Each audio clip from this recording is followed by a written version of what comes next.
Abra sua Bíblia no primeiro livro de Samuel, capítulo 3, versículo 1 até o versículo 11, nós leremos. O menino Samuel servia ao Senhor diante de Eli. Naqueles dias, a palavra do Senhor era muito rara. As visões não eram frequentes. Certo dia, o sacerdote Eli, cujos olhos já começavam a escurecer-se a ponto de não ver, estava deitado no lugar de costume. Também Samuel estava deitado no templo do Senhor, onde estava a arca da aliança. Antes que a lâmpada de Deus se apagasse, o Senhor chamou o menino. Samuel, Samuel. Ele respondeu, eis-me aqui. Então correu para onde estava Eli e disse, eis-me aqui, pois você me chamou. Mas ele respondeu, não chamei você, vá deitar. Ele foi e se deitou. O Senhor tornou a chamar, Samuel. Este se levantou e foi a Eli e disse, eis-me aqui, pois você me chamou. Mas ele respondeu, meu filho, eu não chamei você, vá deitar.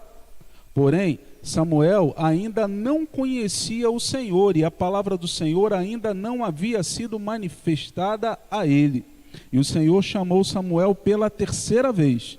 E ele se levantou e foi até Eli e disse, eis-me aqui, pois você me chamou. Então Eli entendeu que era o Senhor quem chamava o menino. Por isso, ele disse a Samuel, vá deitar.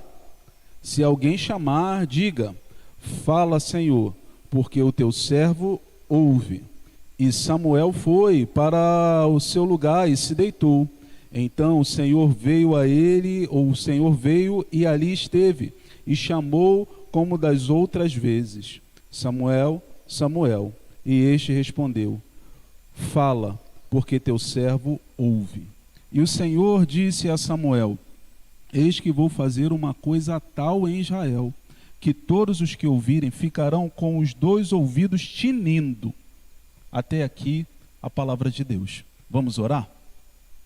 Senhor, muito obrigado pela possibilidade que nós temos de ler a Tua palavra, Pai, e de extrair dela os ensinamentos tão profundos que o Senhor compartilhou com o Teu povo no passado e compartilha conosco no presente.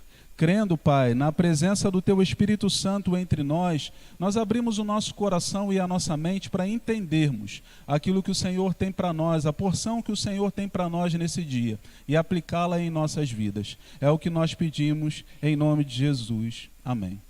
Irmãos, esse é o mês de maio, e é um mês que tradicionalmente nós agradecemos a Deus pela família.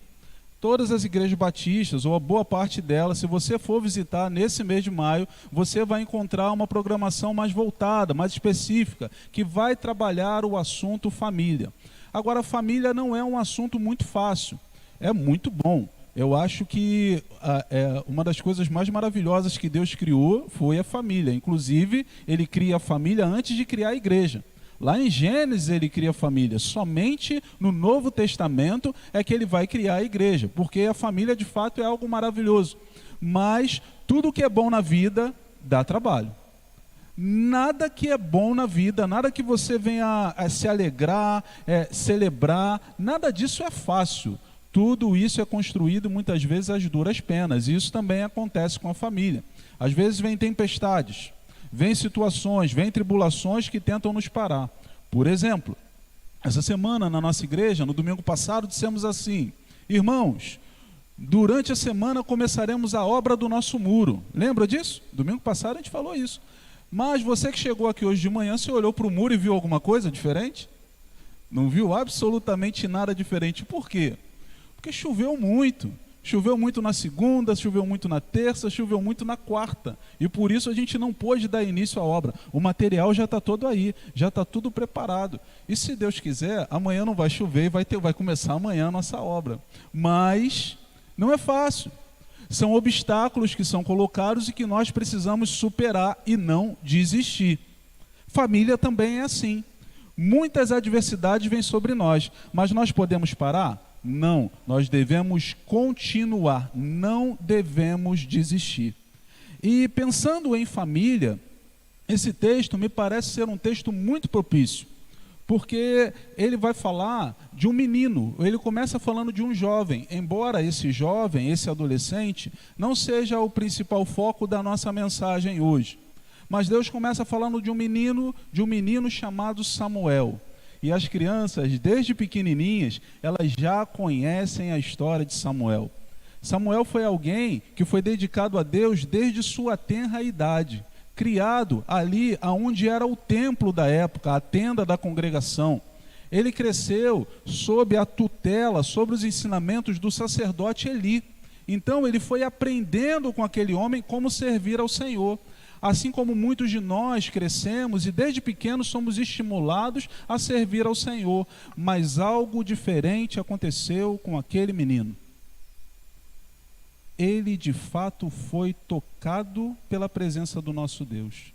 A Bíblia diz e nos ensina que ele não somente serviu ao Senhor, mas ele amou ao Senhor. Tem diferença nisso? Muita diferença. Porque hoje, nos nossos dias, nós podemos fazer tantas coisas para o Senhor. Nós podemos servir no ministério, nós podemos varrer a casa do Senhor, nós podemos cuidar, liderar algumas pessoas em algumas áreas específicas, podemos ser líderes de pequenos grupos, podemos fazer culto, podemos tocar, podemos receber, podemos muita coisa.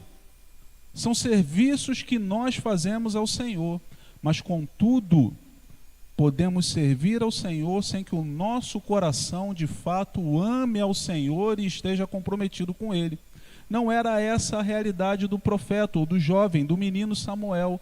Ele amava ao Senhor e amava em tempos difíceis. Amava num momento que não era muito fácil amar ao Senhor na história. O povo de Israel estava se desviando de Deus. A cada dia dava passos mais distantes do Senhor. O Senhor chamava atenção, corrigia, mas o povo ia se afastando cada vez mais da presença do Senhor, sabe? Até o sacerdócio parecia estar distante da presença de Deus. Samuel vivia num tempo em que não dava para confiar no governo político. Não dava para confiar na liderança de Israel, porque ela estava andando por caminhos distantes do Senhor. Não dava para confiar na religião, porque a religião estava se deturpando, estava caminhando para caminhos a passos largos para distante da presença do nosso Deus. Não dava para confiar no contexto ao redor, mas foi nesse meio, foi nesse tempo que aquele menino resolveu confiar em Deus. Foi nesse momento que aquele menino conheceu a Deus. Como é maravilhoso quando nós vemos nossos jovens, quando nós vemos nossos adolescentes e as nossas crianças servindo a Deus. Ontem foi dia de culto jovem. Ontem tinham aqui 39 jovens buscando a presença do Senhor em oração, em adoração. Depois foram à cantina, comeram hambúrguer, batata frita e Coca-Cola. E alguns jogaram até ping-pong comigo. Amém? Jogamos ping-pong juntos. E como é bom vermos os nossos jovens na igreja. Nosso Ministério Infantil prepara para o dia 13, dia que faremos ação social, uma espécie de ação geral aqui na nossa igreja. O Ministério Infantil já prepara um momento para lidar com as crianças no dia 13. Então é bom vermos as crianças, os jovens, os adolescentes servindo ao Senhor na beleza da sua santidade. Mas irmãos, não basta servir. Não é só o serviço. Não é só o trabalho que prestamos, mas tem a ver com o nosso coração. Nos nossos dias, nós vemos muitas vezes empresas públicas que terceirizam, contratam terceirizados para fazerem os seus serviços. Se nós pudéssemos fazer uma analogia, transportando isso para aquilo que estamos falando hoje, eu diria aos irmãos o seguinte: irmãos, a igreja é a família de Deus. E Deus, Ele trabalha com os seus filhos, Ele não faz contratações, Ele não terceiriza serviço. Quem trabalha para Deus, quem se dedica a Deus, precisa ser filho de Deus, porque esse é o ponto mais importante. Então sirvamos a Deus com alegria, assim como aquele menino, o menino Samuel, servia ao Senhor. O texto você leu e é maravilhoso, porque a dinâmica do diálogo que acontecia é que aquele menino servia muito bem ao Senhor. A luz estava acesa, possivelmente comentaristas dizem que estava acesa porque ele cuidava de colocar o óleo, de colocar a lenha, para que aquela luz não se apagasse no templo. Mas chegou a hora de dormir. Chegou a hora de descansar. Então o menino ouviu uma voz, chamava 2 vezes pelo seu nome: Samuel, Samuel. Entendendo possivelmente que ele estava num ambiente sozinho, aonde somente ele estava, e o mais próximo dele era o profeta Eli, ele se levanta. Ele vai até a direção e diz: Eli, Senhor, estou aqui, o Senhor me chamou. Ele diz: não, menino, eu não te chamei. Sabe, alguns de nós às vezes passam pelo dia, pela vida, e parece que a gente às vezes ouve vozes. Marido, você me chamou, mãe, você me chamou, pai, você me chamou. Parece que a gente ouve alguma vozinha, a gente ouve o nosso nome, e talvez ele tivesse pensado que foi isso que aconteceu com aquele menino. Não, vá dormir, eu não te chamei. Mas o menino foi. E enquanto tentava dormir, mais uma vez ele ouve uma voz que chama seu nome, agora uma vez: Samuel. Se levanta, na mesma dinâmica, vai ao quarto, corre, pergunta a Eli, ele diz: não te chamei. Pela 3ª vez, o mesmo ocorrido acontece. E Eli se levanta, e Samuel se levanta, e vai até Eli. É difícil a gente confundir a voz de uma pessoa uma vez, de uma pessoa que está próxima a nós, uma vez. É difícil a gente confundir a voz de uma pessoa 2 vezes. Mas confundir a voz de uma pessoa 3 vezes é mais difícil ainda. Sabe, existem algumas pessoas que, pela convivência com outras, elas começam a falar parecido com a pessoa com a qual ela convive. Eu lembro que uma vez, enquanto eu preparava o meu recital, na formatura do curso de música sacra, a orientadora, a professora, meu recital era de canto, e a orientadora trabalhava comigo articulação, dicção, e ela falou assim para mim: você tem a língua presa? Eu falei: não. Ela falou: mas você convive com alguém que tem a língua presa. Eu falei: sim, minha esposa. Ela falou: então, você está copiando a forma como ela fala. Porque a convivência com uma pessoa faz com que a gente copie, de certa forma, a forma como aquela pessoa fala, desde bebezinho. Se um bebê começa a chorar do nosso lado quando a gente é pequenininho, é que você não lembra, mas você começa a chorar também. Você começa, porque até os livros, a ciência vai dizer que a criança não faz distinção até os 3 anos de idade de se aquele choro é do outro ou se aquele choro é dela. Somente, ela é coparticipante no choro do outro. Então nós imitamos, é normal, nós aprendemos o comportamento e reproduzimos esse comportamento da nossa vida. Dá um salto comigo lá para o Novo Testamento. Lembra da noite que Jesus foi preso? Chamaram Pedro e disseram: você é um deles. Eu disse: eu não. Você fala como um deles. Você parece com ele. Quando nós andamos com o Senhor, nós nos tornamos parecidos com o Senhor.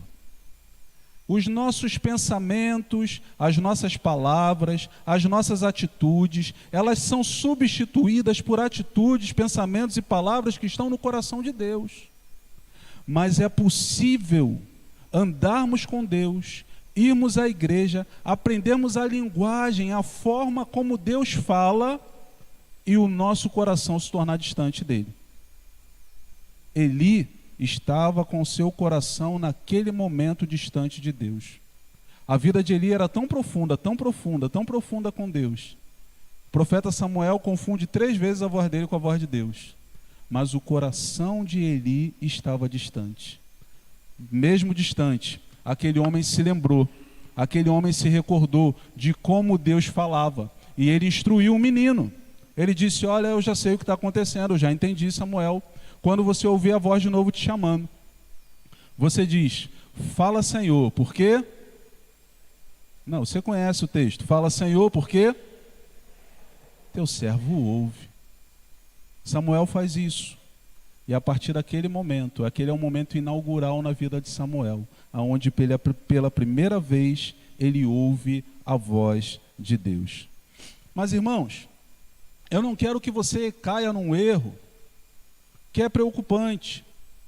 Eu não quero que você caia num equívoco, porque que muitas vezes nós caímos. Essa história é maravilhosa. A forma como Deus se propõe a falar para Samuel é maravilhoso. A forma como Samuel escreve o texto é maravilhoso. Sabe, Deus tem usado ao longo da história homens maravilhosos para pregarem a sua palavra. Charles Spurgeon, John Wesley, Billy Graham, são tantas pessoas maravilhosas que pregaram a palavra de Deus com tanta intrepidez e ousadia. Hoje, nos nossos dias, possivelmente você tem o seu pregador preferido, o seu pregador predileto, aquele que você ouve e parece que ele fala mais claro ao seu coração. Sabe, na minha vida isso às vezes varia. Eu, algumas vezes, estou ouvindo o pastor lá de Campos, foi professor aqui no Seminário Betel, pastor Adonias Júnior. Teve uma vez que eu estava na academia com um fone, ouvindo o que o pastor Adonias estava falando. Irmãos, eu sentei e comecei a orar. Eu fechei meus olhos. Alguém perguntou, você está passando mal? Eu falei, não, eu fui pegar o meu coração aqui. Eu estou entendendo aqui que Deus está falando algo comigo. Tem gente que quando está falando ao seu coração, faz o seu coração parar. Mas deixa eu falar uma coisa para você. Mais importante que a pessoa que fala, mais importante que o mensageiro, é a mensagem que ele traz.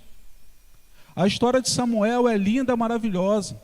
As pessoas lidam com oratória, didática, organização, processos de conhecimento, comunicação, muito bom.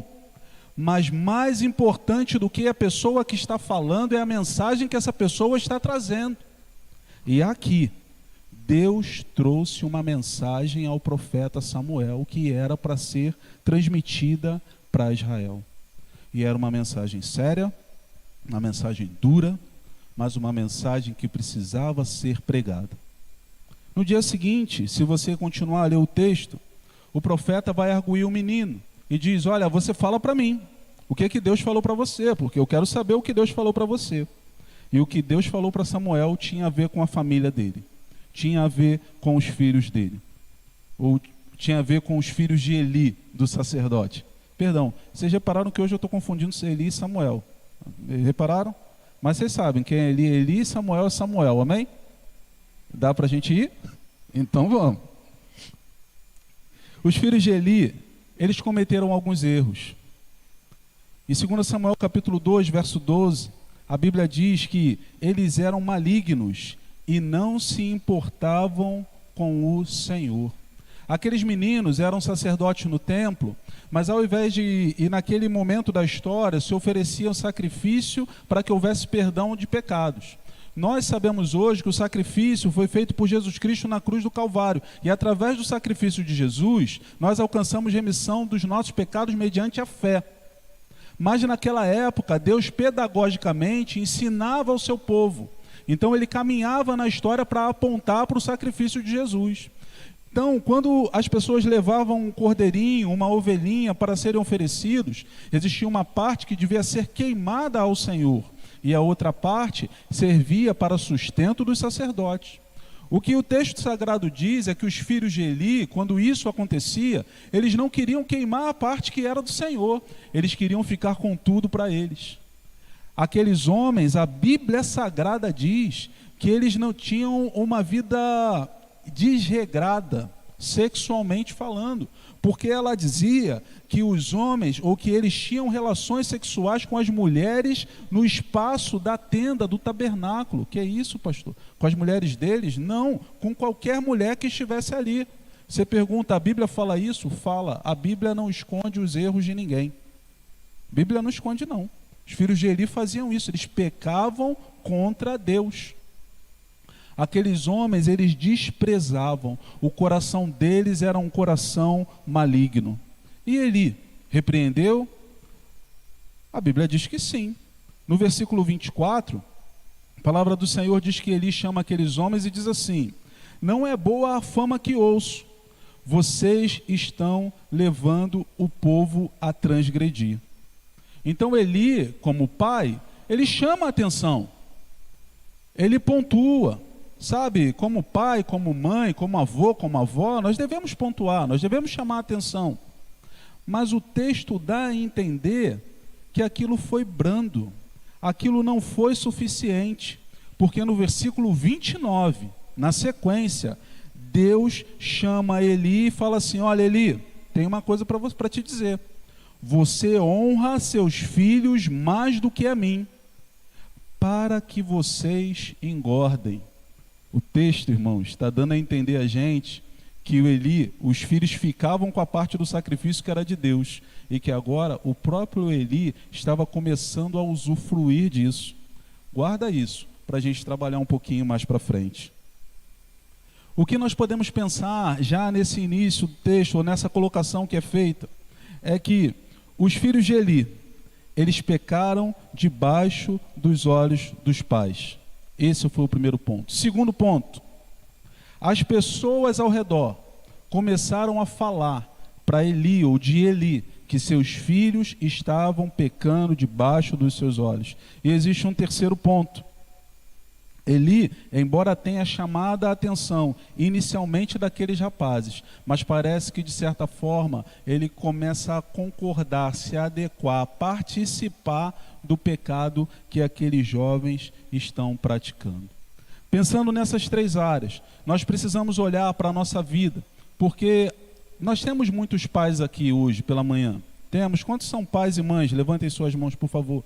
Isso. Mas nós temos muitos avós aqui também. Quantos são avô, vovô e vovó? Levante suas mãos. Nós temos bisavós aqui. Por favor, bisavô, levanta a mão. Deixa eu contar uma coisa para vocês. Nós temos uma tataravó aqui. Tataravó, levanta a mão. Ali, ela ali, ó. Tataravó, gente. Tataravó. Irmãos, Deus tem dado a vocês responsabilidades, porque vocês são responsáveis por aqueles que o Senhor tão preciosamente lhes entregou. Agora, depois que o pecado entra no mundo, uma série de disfuncionalidades começam a acontecer. Então, você tem famílias que são muito difusas, são muito diferentes. Por exemplo, existem famílias onde o irmão mais velho, ele se torna o responsável por aquela família. Não tem pai, ou não tem a mãe, ou a ausência do pai, a ausência da mãe, fazem com que o irmão mais velho se torne o responsável por aquela família, pelos outros irmãos mais novos. Existem famílias em que os filhos se tornam responsáveis pelos pais. Sim, por alguma questão de saúde, questão de enfermidade, é importante. Olha só, eu não sei porque ainda não cheguei lá, mas já me disseram que quando a gente vai ficando mais velho, às vezes a gente vai ficando mais teimoso. É verdade ou não é verdade isso? Dizem que é. Se isso for verdade, tem muita gente balançando a cabeça aqui assim. Se isso for verdade, você que criou seu filho com amor e com carinho, você precisa acreditar, olha para mim que isso é sério, hein? Você precisa acreditar que a orientação que seu filho está trazendo para você é boa. Seu filho fala para você tomar o remedinho na hora certa, você tem que tomar o remédio. Seu filho fala que não é para você sair andando de noite sozinho, que é para você esperar alguém, você tem que esperar. Por quê? Agora meu filho é meu pai? Não. Seu filho, quando faz isso por amor. E nós precisamos entender quando ficarmos mais velhos, se você já ficou mais velho, que seu filho está do teu lado para te ajudar, para te apoiar. Por quê? Porque senão a gente vai tomando decisões, a gente vai fazendo coisas que a gente vai colher consequências negativas. Cuidado onde você vai. Se você está com dificuldade de andar, você não pode sair andando sozinho por essas ruas de Marechal, porque está tudo esburacado. Você pode cair. Se você está com dificuldade, você tem passado mal, você não pode andar sozinho, porque seu açúcar pode cair, sua pressão pode subir. Então, você precisa observar aquilo que o seu filho fala e ali, dentro da coerência, seguir a orientação do seu filho. Amém?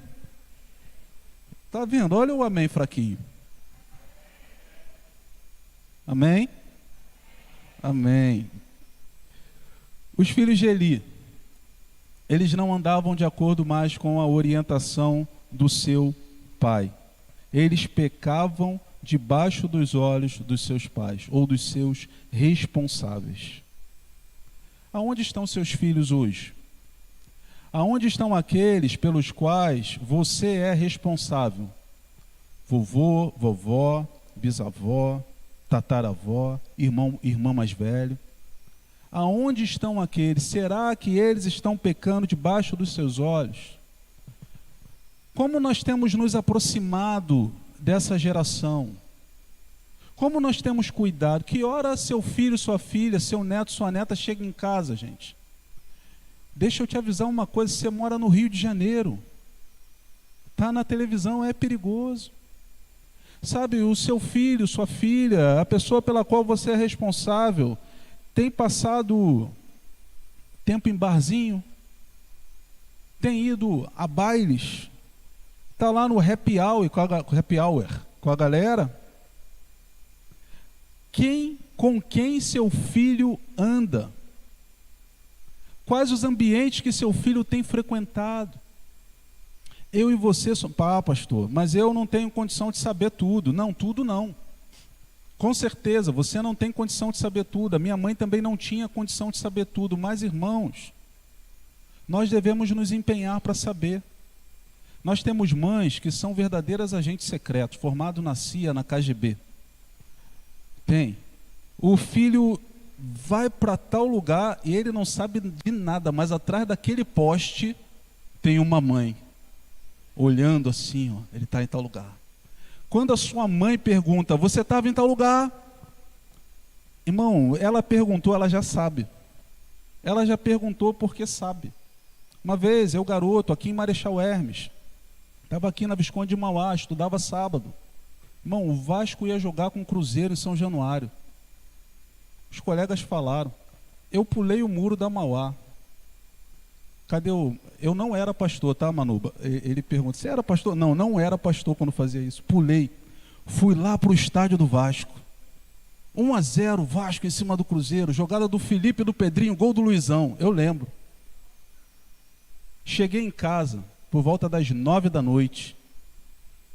Minha tia olhou para mim e falou assim, eu vi o jogo do Vasco na televisão, você viu? Eu falei, não, estava na escola.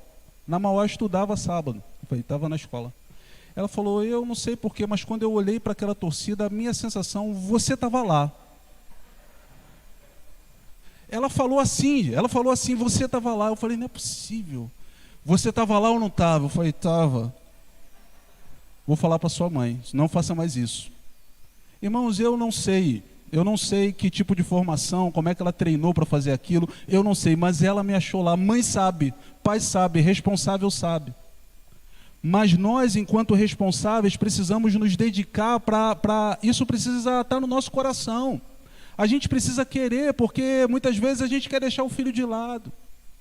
E existem pontos básicos que nós não podemos abrir mão. Irmão, namorada, sua filha, uma filha. Ah, pai, hoje eu vou dormir na casa do namorado. Não, não vai, irmão.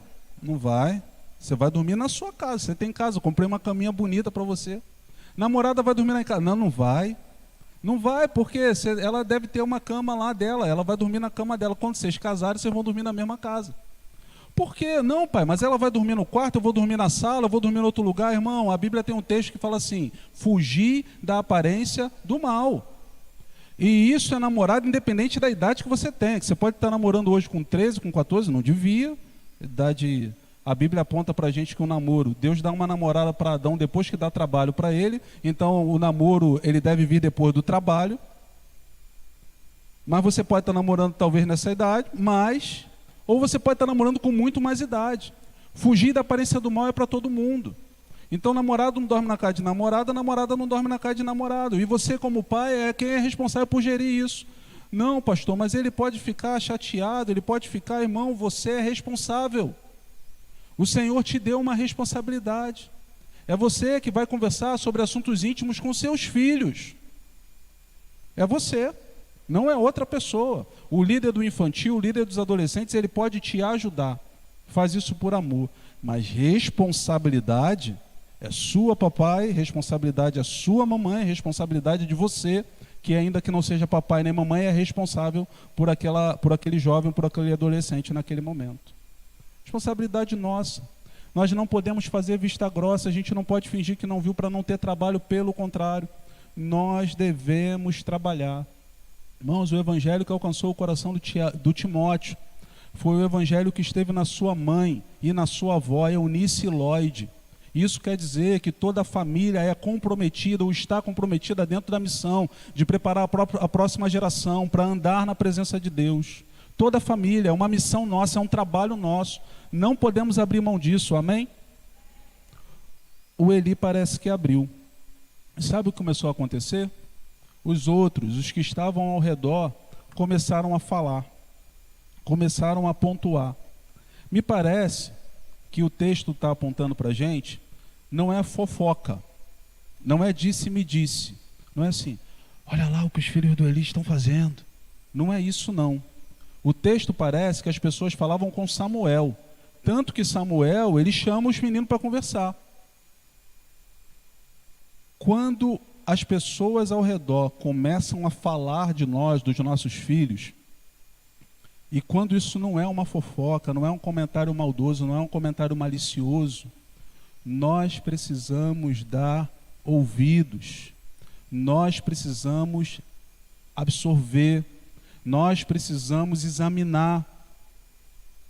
Jesus, ele tem uma prática que ele ensina no Novo Testamento. Ele fala como é que vai funcionar na igreja a questão dos problemas. Ele fala assim, se você vir o teu irmão pecando, digamos que aqui tivesse um irmão, Jesus falou, você viu o irmão pecando, vai e repreende tu e ele só. O que Jesus está dizendo?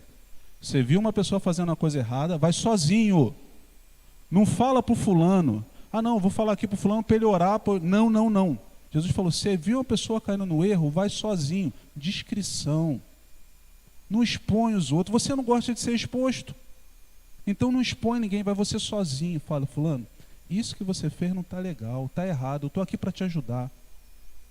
Se aquela pessoa persistir no erro, aí Jesus fala, você chama mais uma pessoa. Para quê? Porque vocês dois estão no objetivo de tirar aquela pessoa do erro.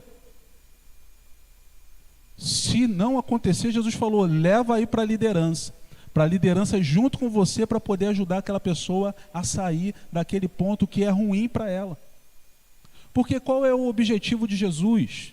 É dominar a vida das pessoas? Não, é fazer com que essas pessoas vivam a melhor vida que elas podem viver. E ele sabe que essa vida é justamente na presença dele, de acordo com os preceitos dele, de acordo com seus mandamentos. Então é isso que deve acontecer, e eu imagino que tenha sido algo parecido, que tenha acontecido aqui com Eli. Eli, Ofni e Finéias, seus filhos, não andam nos caminhos do Senhor. O Eli foi lá, chamou a atenção, mas não foi tão duro assim. Chamou, repreendeu, mas não repreendeu tanto assim. Os meninos estavam fazendo coisa esquisita, ele sabia. Ele podia ter disciplinado, ele era o sumo sacerdote, ele podia ter dito, olha, a partir de hoje vocês não exercem mais o ofício sacerdotal. A partir de hoje vocês estão banidos dessa responsabilidade, vou levantar outra pessoa, ou eu mesmo vou fazer a partir de hoje, porque o Senhor é santo. Mas Eli não fez isso. E a Bíblia, o texto continua dizendo que ele começou a comer da gordura que aqueles meninos traziam. Então, pelo prazer do alimento, pelo prazer da comida farta, pelo prazer do não aborrecimento, Eli se acomodou ao pecado dos seus filhos. Consequência, Deus ele trouxe a afirmação, a sentença: você ama mais a seus filhos do que a mim, Eli? Você ama mais os seus filhos do que a mim. Irmãos, nos nossos dias, isso pode acontecer com muita gente.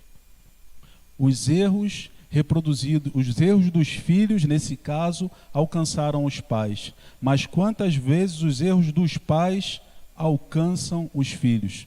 Sabe aonde o filho aprende a mentir? Geralmente é dentro de casa. Diz que eu não estou, não. Diz que eu não posso, diz que eu não estou porque eu não quero atender essa pessoa. Sabe onde os filhos aprendem a dissimular? Geralmente é dentro de casa. Onde os filhos aprendem a trair é dentro de casa. Sabe aonde os meninos aprendem a tratar mal mulheres? Geralmente é dentro de casa, com maridos tratando mal a esposa. Sabe onde é que as crianças aprendem a não valorizar os mais velhos? Quando os pais não valorizam os seus pais mais velhos e entregam seus pais ao Deus dará. É um processo, nós não percebemos, mas através das nossas ações, querendo ou não querendo, nós estamos ensinando a outras pessoas. Lá em Niterói, falei o lugar, lá em Niterói, no Rio de Janeiro. O G1 mostra uma reportagem que 4 pessoas foram presas. 4 pessoas foram presas porque furtavam dentro de uma farmácia. Só que essas 4 pessoas presas depois foram descobrindo que uma era a mãe, 45 anos, teve um problema, ela andava de muleta, mas ainda assim ela conseguia furtar as coisas na farmácia e colocar dentro da roupa. A filha era quem ficava dentro da farmácia vigiando. E o namorado estava no carro para eles entrarem quando fossem fugir. A família estava toda roubando junto. A família toda furtando junto. Comportamentos aprendidos dentro de casa. Violência muitas vezes é aprendida dentro ou é feita dentro de casa. Na verdade, irmãos, a Organização de Saúde no Brasil, responsável pela infância e adolescência, ela diz que entre 70% e 80% dos casos de abuso físico e sexual, eles acontecem por um parente, por um familiar, dentro do ambiente do lar. A gente fica assim, olha gente, cuidado com o mundo. Cuidado com o mundo, porque o mundo é estranho. O mundo tem umas coisas estranhas. Tem uns adolescentes que estão farmando aura.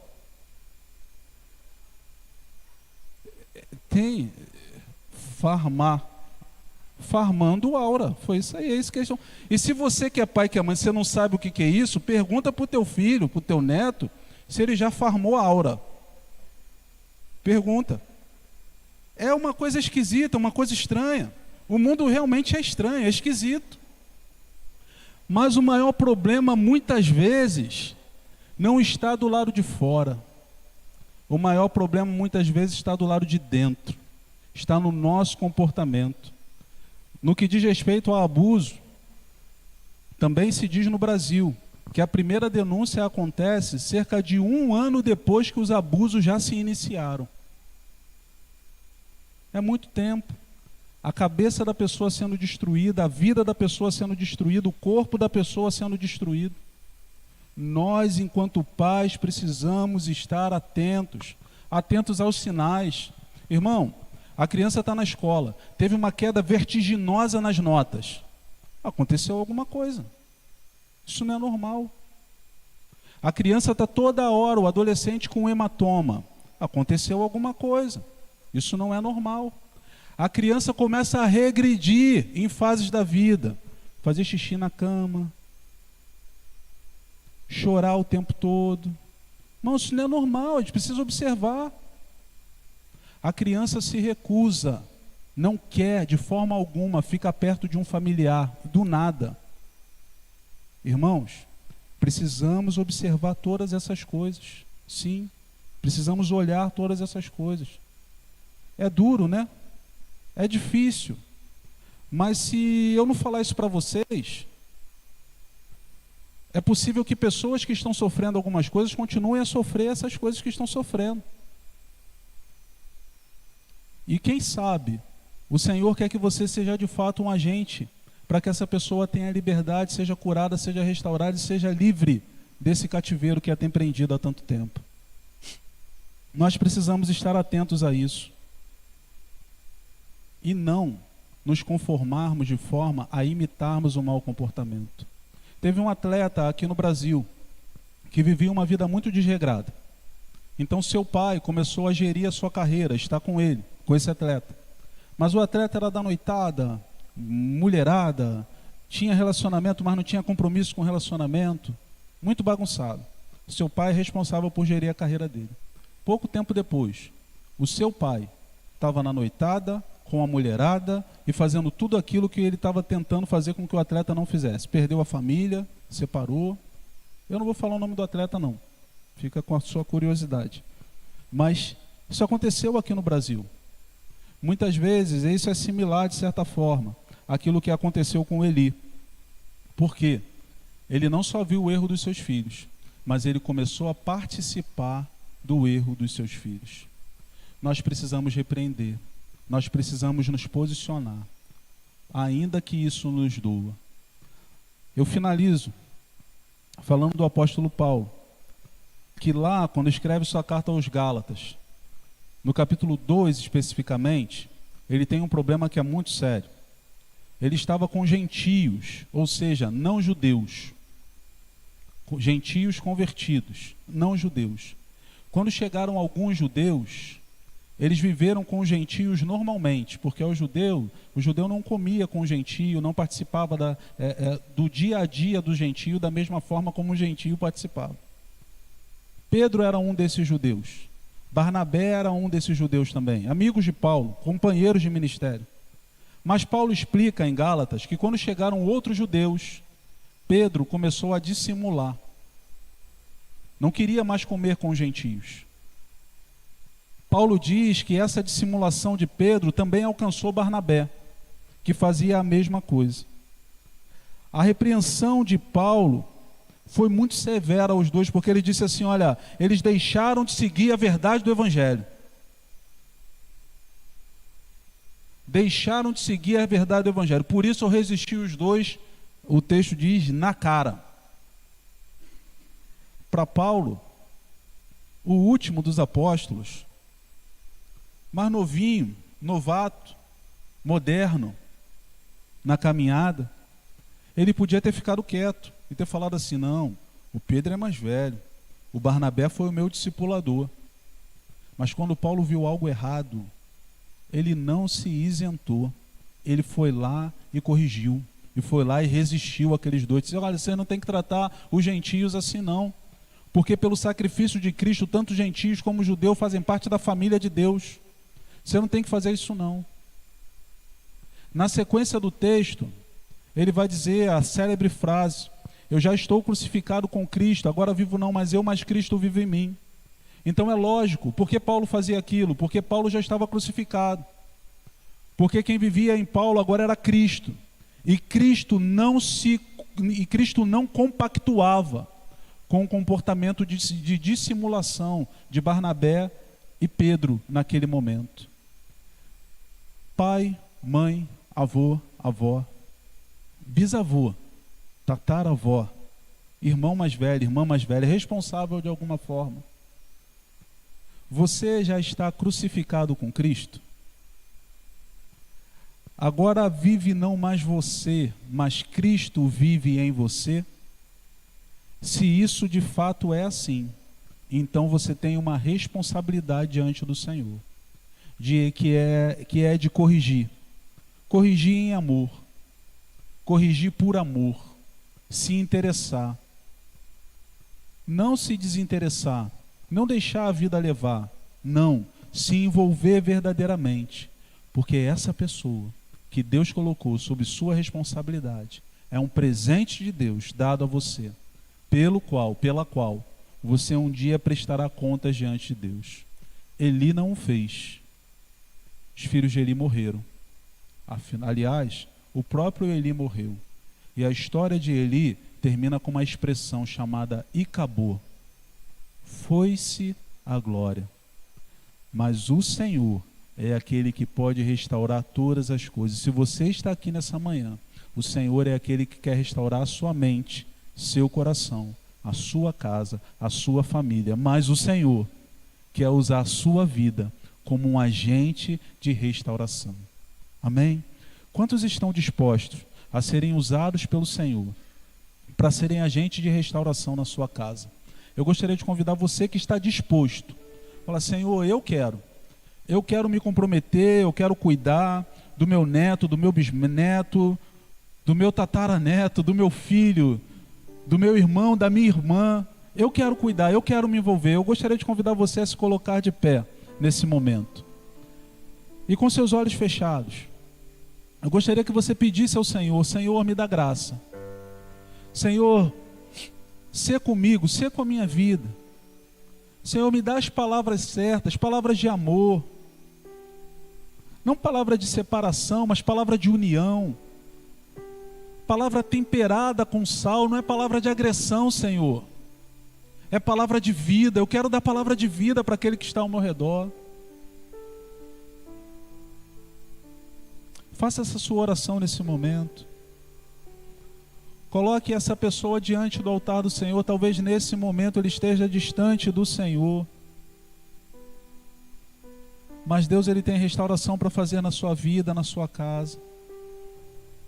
Deus, Ele pode visitar seu filho, sua filha, seu neto, sua neta nessa hora.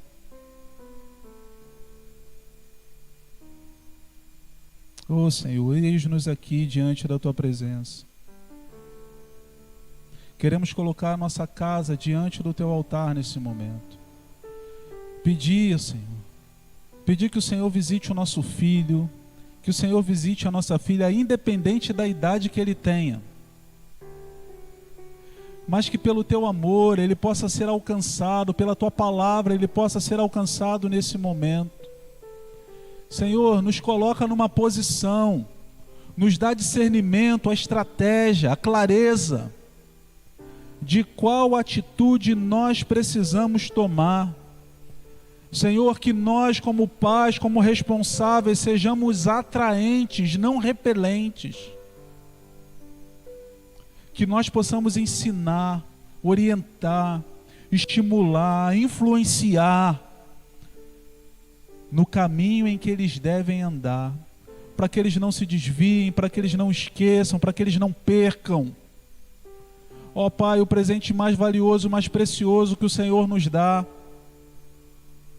coisa mais maravilhosa que o Senhor comunica conosco, é compartilhar conosco a capacidade que o Senhor mesmo tem de criar, de gerar.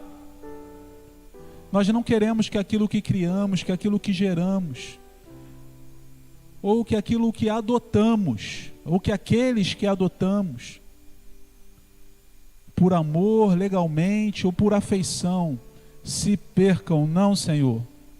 Nós queremos apresentá-los todos diante de Ti naquele dia, salvos, cheios da presença de Cristo no seu coração. Fica conosco, Senhor. Fortalece as nossas vidas, fortalece os nossos corações, porque sabemos que crucificados com Cristo não vivemos mais nós mesmos, mas o Senhor vive em nós. E essa vida é a que nos chama a viver uma vida que glorifique o Teu nome, levando pessoas ao profundo, pleno relacionamento contigo, inclusive os nossos também. Salva a nossa casa, Senhor. Salva a nossa família. É o que nós pedimos em nome de Jesus. Em nome de Jesus. Em nome de Jesus. Amém.